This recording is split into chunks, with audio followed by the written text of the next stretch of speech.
अंग देश के एक गांव में धनी ब्राह्मण रहता था। उसके 3 पुत्र थे। एक बार ब्राह्मण ने यज्ञ करना चाहा। उसके लिए एक कछुए की जरूरत हुई। उसने तीनों भाइयों को कछुए लाने को कहा।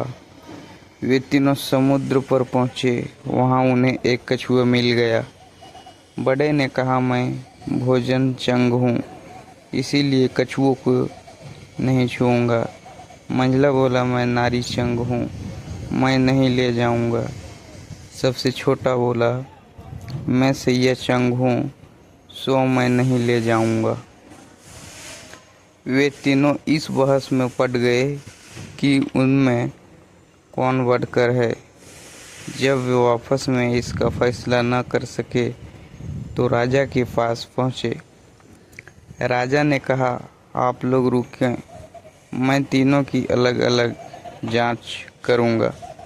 इसके बाद राजा ने बढ़िया भोजन तैयार कराया और तीनों खाने बैठे। सबसे बड़े ने कहा, मैं खाना नहीं खाऊंगा, इसमें मुर्दे की गंध आती है।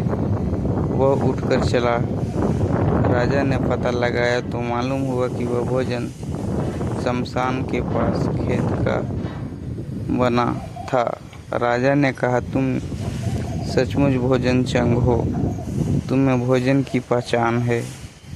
रात के समय राजा ने एक सुंदर वेश्या को मंझले भाई के पास भेजा।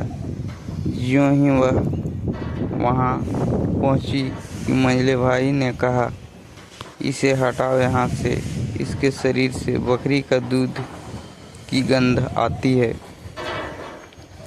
राजा ने यह सुनकर पता लगाया तो मालूम हुआ कि वह वेश्या बचपन में बकरी के दूध पर पली थी।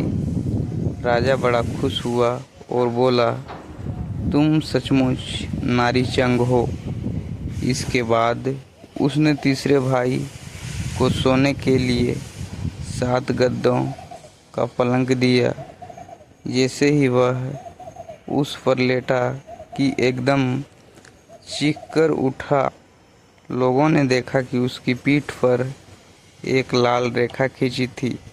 राजा को खबर मिली तो उसने बिछौने को दिखवाया। 7 गद्दों के नीचे उसमें एक बाल निकला। उसी से उसकी पीठ पर लाल लकीर हो गई थी।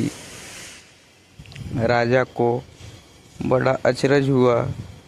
उसने तीनों को 1-1 लाख अशरफियाँ दी। अब वे तीनों कछुए को ले जाना भूल गए, वही आनंद से रहने लगे। इतना कहकर बैताल बोला, हे राजा, तुम बताओ उन तीनों में से बढ़कर कौन था।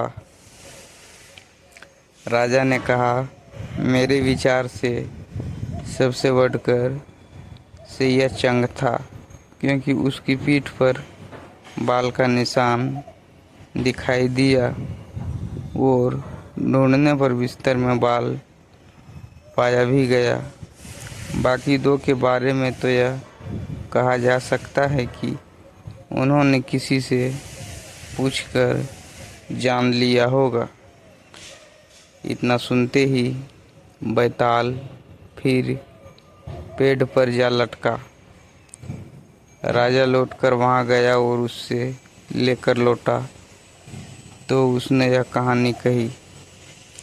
दोस्तों, एक छोटी सी कहानी सुनकर आप सभी मित्रों को कैसा लगा हमें कमेंट बॉक्स में ज़रूर बताना। मैं आपका दोस्त रंजित पंडित दिल से धन्यवाद करता हूँ और अच्छा लगे तो चैनल लाइक और सब्सक्राइब कर देना। दोस्तों, धन्यवाद। मेरा प्यार भरा नमस्कार।